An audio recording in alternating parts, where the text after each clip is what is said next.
Salut encore une fois de plus, chers amis. Je vous souhaite la bienvenue sur notre page. Aujourd'hui, nous allons aborder un thème très important. Nous allons continuer un thème très important que nous avons commencé depuis dans les vidéos précédentes à aborder. Ce thème est tout juste figuré au tableau, c'est-à-dire comment étudier le signe des polynômes. Après avoir étudié le signe des polynômes de degré 2, de degré 1, degré 2, et avec des différents exercices d'application que nous avons fait, aujourd'hui, nous allons maintenant passer à l'étude des signes des polynômes de degré 3. Donc, si vous êtes nouveau sur la page, je vous invite à aller suivre, regarder aussi les vidéos précédentes que nous avons faites pour une meilleure compréhension aussi, pour vous aider aussi à préparer vos différents examens. Je vous invite toutefois, avant de commencer cette vidéo, vous cliquez sur le lien qui s'affiche devant vous et abonnez-vous aussi à notre page afin de suivre continuellement nos prochaines vidéos à venir. Donc, chers amis, sans plus tarder, on va donc passer à l'objet du jour. Si vous restez concentré jusqu'à la fin de cette vidéo, vous allez apprendre beaucoup de choses pour vos différents examens. Toute première et terminale scientifique, seconde scientifique aussi. Donc ici, on va aborder aujourd'hui, pour le cas des polynômes de degré 3, comment il faut étudier les signes des polynômes de degré 3. D'abord, qu'est-ce qu'un polynôme de degré 3? Un polynôme de degré 3, c'est tout simplement, comme le nom le dit, c'est un polynôme dont le plus haut degré est 3. Donc, chers amis, on va donc prendre un exemple de façon générale et après faire une application. Ici, on va donc prendre, nous disons, soit P, une fonction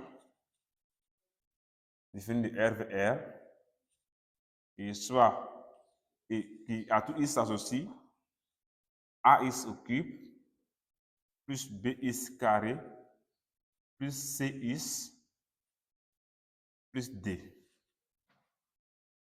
Donc, toutefois, à noter que toute fonction polynôme, peu importe le degré, est définie sur R. Donc ici, on a notre fonction P de x, qui est l'image de x par la fonction, égale à ax au cube, plus bx au carré, plus cis, plus d. Pour que ce polynôme P soit un polynôme de degré 3, la contrainte qu'il faut noter sur A, sur le coefficient du monôme de degré 3, il faut que le A soit un réel, constante de lettres non nulle. Et le B, C, D doivent tous appartenir à R. Ça veut dire E peut être des réels nuls. Donc, comment il faut faire donc pour étudier le signe d'un tel polynôme? Alors, toutefois, pour étudier le signe d'un polynôme, qu'est-ce que nous cherchons à faire? Nous cherchons toujours d'abord à chercher les zéros de ce polynôme, peu importe le degré. Il faut toujours chercher les zéros ou bien les racines du polynôme en question avant de mieux étudier son signe. Donc ici, pour chercher les racines de nos polynômes en question, puisque ici nous avons un cas général devant nous, et c'est une méthode classique et prompte que nous allons vous donner tout à l'heure. Donc ici, il faut donc chercher la première des sources, toute première étape. La toute première étape que nous marquons ici en rouge,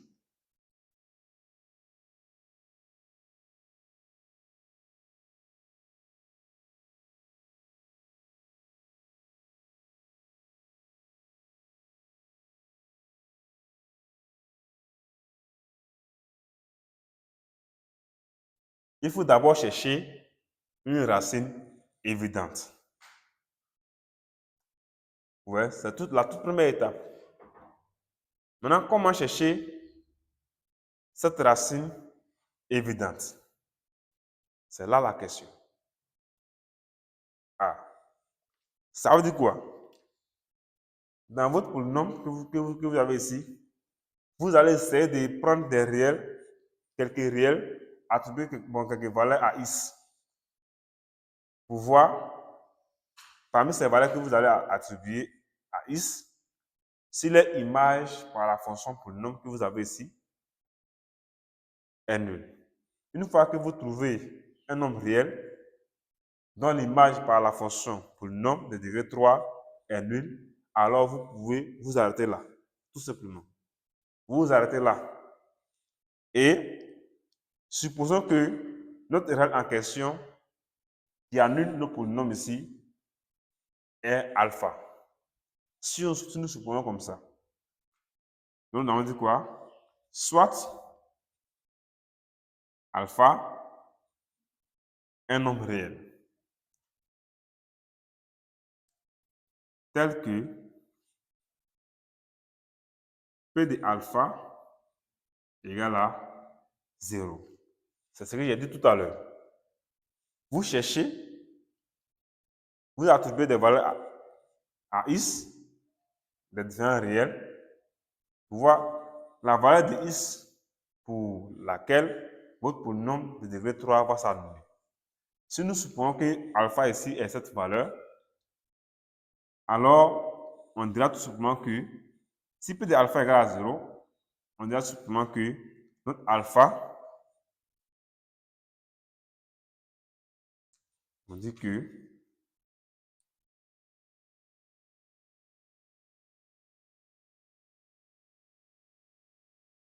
alpha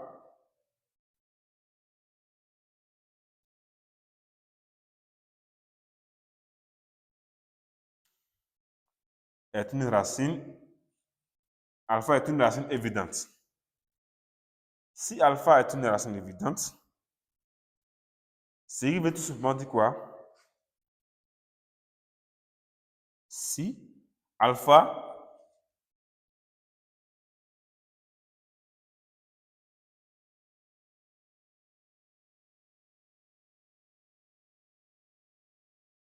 est une racine évidente, c'est qu'il veut tout simplement dire que il existe, il peut exister, il existe, voici le symbole d'existence en mathématiques, il existe un polynôme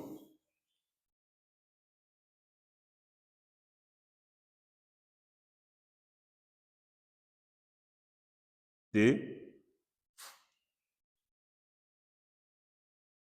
degré inférieur au degré de nos polynômes 3 en question. C'est-à-dire un polynôme de degré 2. Un polynôme de degré 2 que nous pouvons appeler grand Q. Notez grand Q c'est polynôme.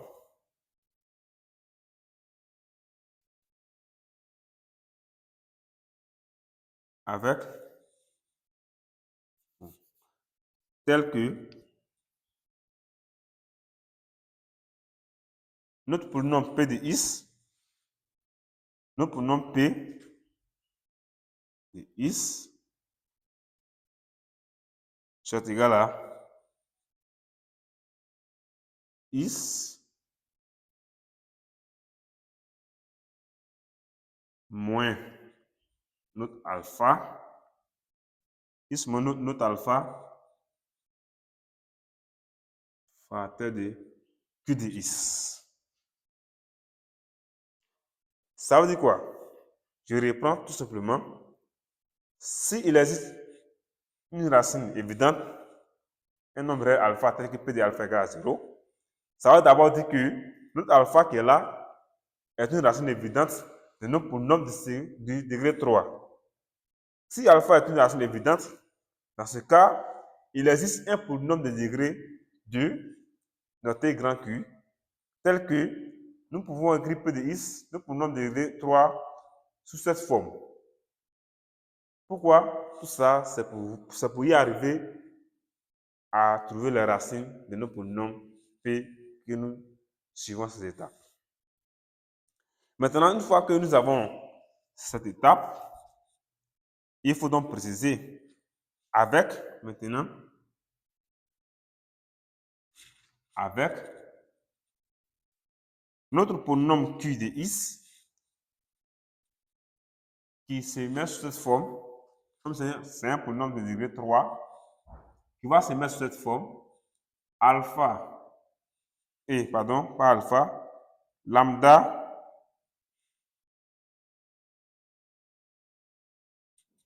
X carré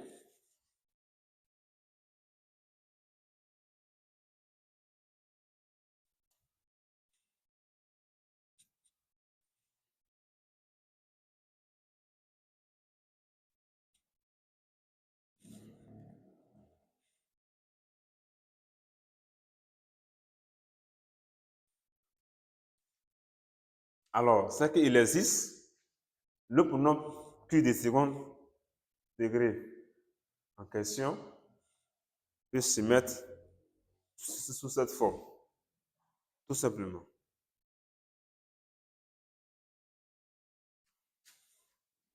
Donc ici, mais comme nous avons déjà les constantes A, B et C, D, ici, nous n'avons pas trop nous embrouiller. Vous pouvez mettre A, B, C ici, mais comme nous avons déjà A, B, C ici, là, vous pouvez laisser ça comme ça. Donc voici le polynôme qui est en question.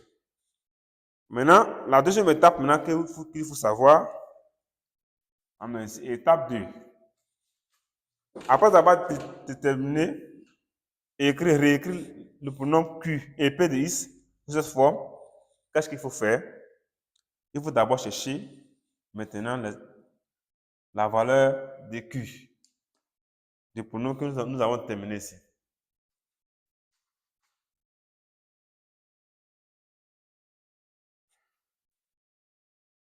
Donc, il faut d'abord terminer la version de Q en question.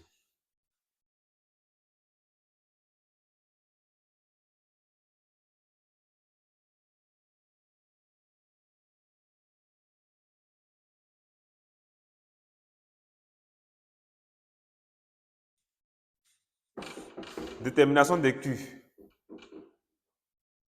Pour trouver Q, qu'est-ce qu'il faut faire?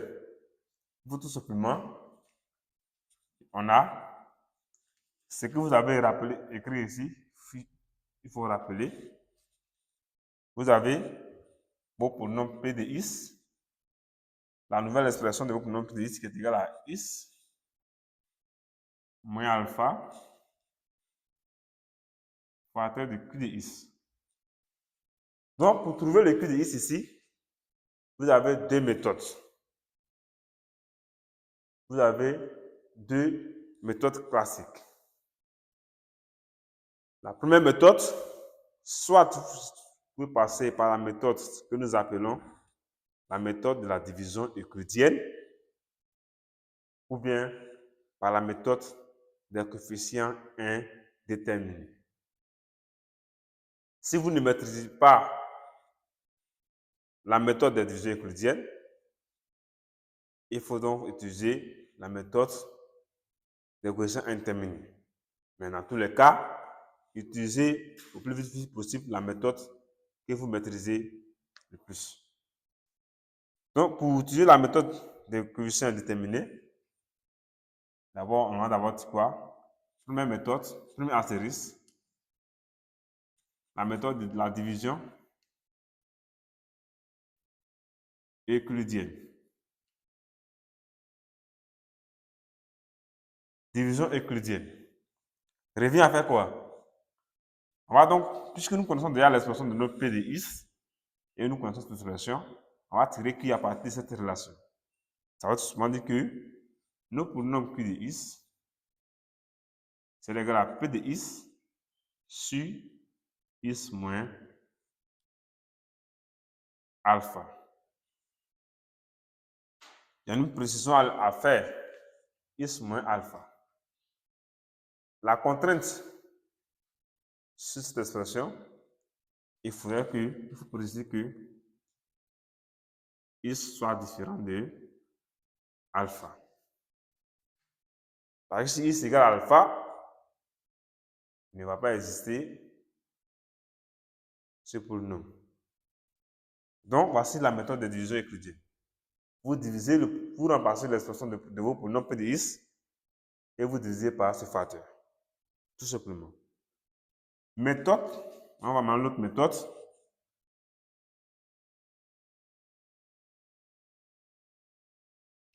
Le coefficient.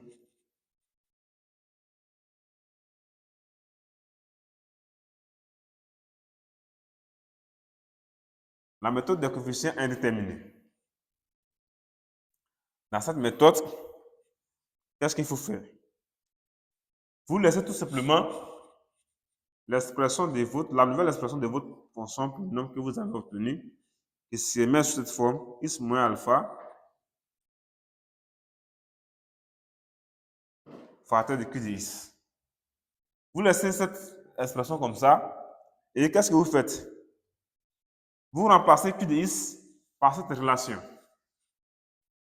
C'est-à-dire, vous aurez p de x qui est égal à x moins votre alpha facteur de lambda, votre lambda x carré plus votre bêta x plus votre gamma. Tout simplement. Et dans cette façon, bon, qu'est-ce que vous faites? Vous essayez de développer ce facteur qui est là et ce facteur qui est là. Vous faites un développement. Et si vous faites le développement, vous identifiez, ça veut dire quoi? Si nous faisons ce développement, on va avoir ici, ça la fois ça fait lambda x au carré, pardon, lambda x au cube, pardonnez, lambda x au cube, ouais, plus bêta x au carré, plus gamma x. Et ici, à partir de là, vous aurez moins alpha fois lambda x carré moins alpha bêta x moins alpha gamma. Et oui, alpha gamma. Et qu'est-ce que vous faites? Vous arrangez, vous ordonnez. On insiste, c'est-à-dire lambda x au cube. Et lui, il est seul. Vous le mettez là. Maintenant, les monomes en x carré que vous allez obtenir, vous factorisez par x carré. C'est-à-dire plus bêta moins alpha lambda. C'est bêta moins alpha lambda qui ont x carré. Donc, x carré. C'est le facteur qui est là. Et puis, qu'est-ce que vous faites maintenant? Les monomes en x, vous les mettez ensemble. Il y a gamma et puis il y a moins alpha bêta. Donc, plus gamma moins alpha bêta. Facteur de x. Et vous ajoutez tout simplement le monome, le terme qui n'a pas de x. C'est-à-dire moins alpha bêta. Voilà comment ça se passe. Donc, en faisant ça, ça veut dire que vous avez obtenu une nouvelle expression de votre polynôme p de x de degré 3 que vous avez au départ, qui se mettait sous cette forme tout simplement. C'est-à-dire ax au cube plus bx carré plus cx plus d. Alors, la méthode des coefficients indéterminés, si vous arrivez là, qu'est-ce que vous allez faire maintenant? Tout simplement, vous ne vous embrouillez pas. Votre polynôme P ici en question, vous le remplacez tout simplement par son expression du départ que vous avez eu. Et les thèmes que nous allons souligner, lambda, bêta moins alpha lambda, gamma moins alpha bêta, et ceux-là, vous les identifiez. Alors, pour pouvoir faire cette identification, il faut donc savoir que lorsqu'il y a égalité entre deux polynômes, D'abord, il y a égalité d'abord entre deux polynômes lorsque ces deux polynômes ont le même degré. S'ils ont le même degré, ça veut dire dans l'expression de l'autre polynôme, les monômes du même degré doivent avoir les mêmes coefficients. Pour qu'on puisse parler d'égalité entre deux polynômes, il faut que dans chacun de ces deux expressions, d'abord, il faut d'abord que les deux polynômes aient les mêmes degrés. On va parler de l'égalité entre les deux polynômes. S'ils ont le même degré, pour que les deux soient égaux, du moins, excusez-moi, pour que les deux soient égaux, il faut tout simplement que les thèmes du même degré, c'est-à-dire les monômes du même degré, dans les différentes expressions des deux polynômes, aient les mêmes coefficients. Les thèmes qui ont le même degré, aient les mêmes coefficients. Les thèmes jusqu'à la fin. Et la constante aussi également. Donc, ça veut tout simplement dire quoi? Nous pouvons donc noter que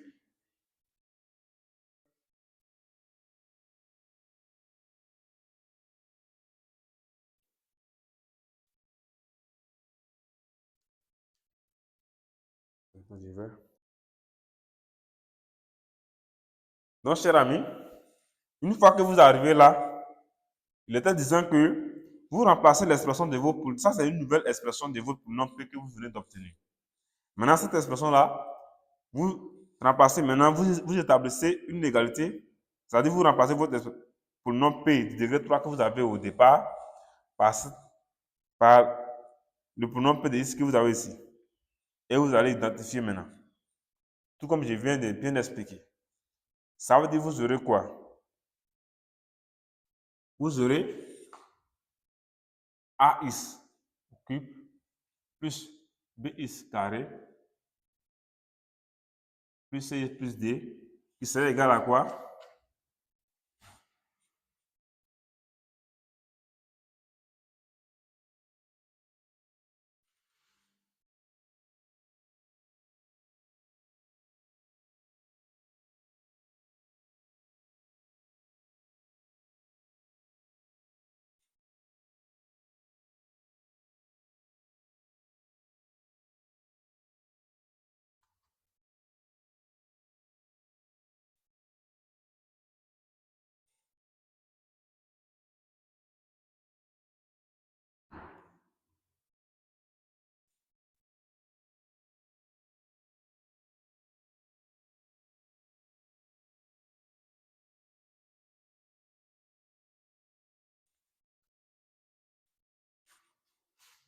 Ok.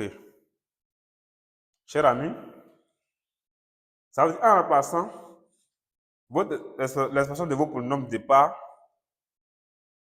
par P de x, vous aurez cette égalité maintenant. Ça, c'est la nouvelle expression que vous venez d'obtenir avec des inconnus et l'expression que vous avez avec des A, B, C, D connus qu'on vous a donné au départ. Donc maintenant, comment il faut faire pour pouvoir déterminer? L'objectif de cette égalité, c'est de déterminer les inconnus que vous avez ici. Qu'est-ce que ça veut dire? Pour pouvoir arriver à cela, donc vous écrivez ici par identification.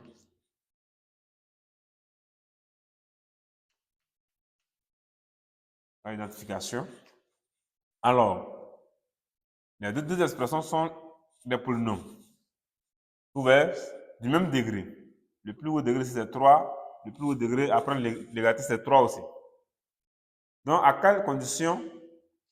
Quelles sont les conditions? Ensuite, les constantes qui multiplient les monômes en x dans les membres à gauche et dans les membres à droite qui vont vérifier donc cette égalité. Il a dit que deux polynômes sont égaux. D'abord, premièrement, lorsqu'ils ont le même degré. Et ensuite, les coefficients des monômes de même degré sont aussi égaux. Donc, si nous partons de là, par identification, nous pouvons donc poser ici le monôme à degré 3 ici.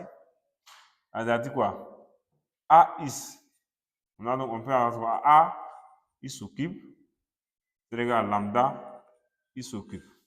Les deux thèmes là doivent être égaux. Et on aura quoi ici? Bx carré aussi, qui est le deuxième terme, c'est égal à bêta moins lambda moins alpha lambda x carré. Et aussi Cis, qui est le troisième terme ici, c'est égal à quoi? Lambda, gamma moins lambda bêta x. Il faut maintenant que D, qui est le dernier terme ici, c'est égal à moins alpha lambda. Donc ici, par conséquent, lorsque vous avez cette égalité, A x carré égale à lambda x carré, alors vous pouvez donc simplifier les x et A x au cube égale à lambda x au cube. Alors vous pouvez tout simplement simplifier le x au cube, et vous allez avoir égalité entre A et lambda. Également aussi bx carré égale à tous ces facteurs-là fois x carré. En simplifiant les monomes x carré, vous aurez le b qui est égal à bêta moins alpha lambda. Tout simplement. Maintenant, à partir de là, si vous avez Cx qui est égal à tous ces facteurs de x, vous simplifiez les x et vous allez obtenir C qui sera en tout cas égal à gamma moins alpha bêta. Et enfin, là, vous le notez là. Donc voilà comment il faut procéder pour pouvoir déterminer les constantes que vous êtes données,